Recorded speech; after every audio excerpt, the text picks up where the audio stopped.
On this day, 75 years ago, VE Day was celebrated. I want to share the story of one remarkable woman, the Honourable Margaret Fairweather. Born on the 23rd of September 1901, Margaret Fairweather grew up in West Denton with her parents, brother and sister.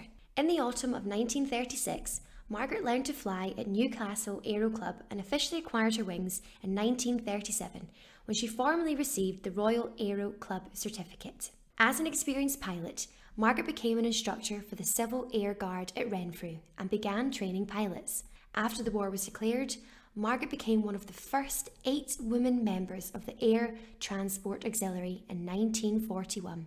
There was no surprise when this offer came, as prior to World War II, Margaret was said to have been one of the most experienced women pilots in the country, with a total of 1,050 civilian flying hours under her belt. Margaret married Douglas Keith Fairweather in March 1938, a businessman from Glasgow, said to have been the complete opposite to her, described as outgoing and eccentric, whilst Margaret was widely known for her exceptional devotion to duty and somewhat subdued personality, commonly known as cold front. They both shared the same love for the sky, as Douglas in 1939, making him one of the first to sign a contract with the British Overseas Airways Corporation for service with the Air Transport Auxiliary, better known as the ATA.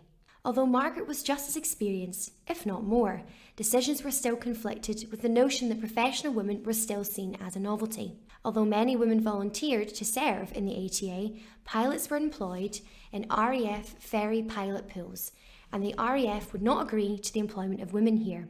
This problem was solved by a remarkable woman named Pauline Gower. She was informed that a small group of 8 women based at Hatfield could be formed to ferry tiger moths to stored reserves.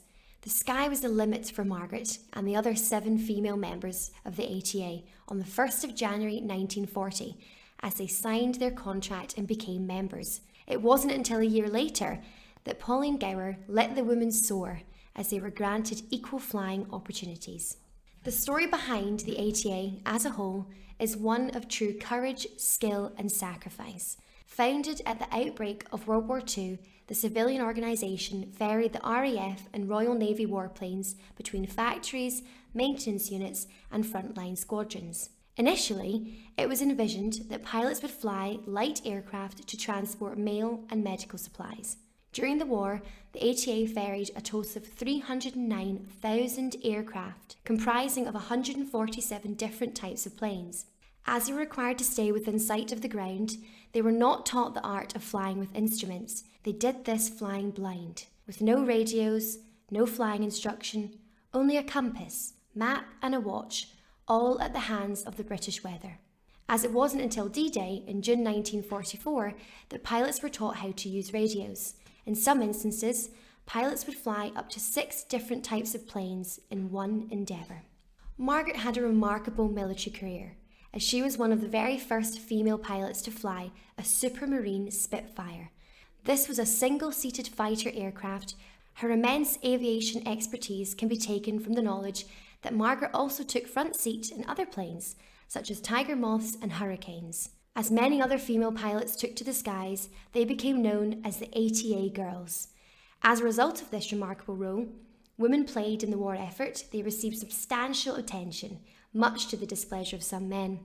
In time, their numbers increased to 168 female pilots out of a total of 1,245 ATA ferry pilots and engineers, desperately flying planes to where they needed to be, and without the combined efforts of the ATA's 4,000 employees, the outcome of the war could have been very different. Margaret and Douglas both were posted to Prestwick in 1941 at the 4B ferry pool in the northern area.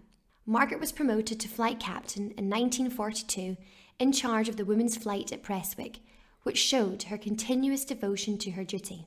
In September 1943, Margaret fell pregnant, and sadly, just days before their daughter Elizabeth was born, Douglas died in a plane crash in the Irish Sea.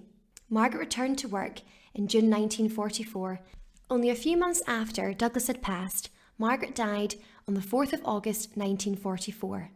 An aircraft she was flying came into some difficulties, and after an emergency landing, Margaret sadly sustained injuries which were fatal and later died in hospital.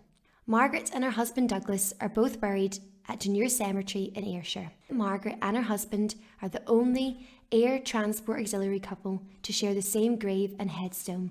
This is just a snapshot of one remarkable woman out of millions of women in Britain who did their bit in World War II, working on the home front in less visible jobs or less glamorous, which seems unimaginable to us now.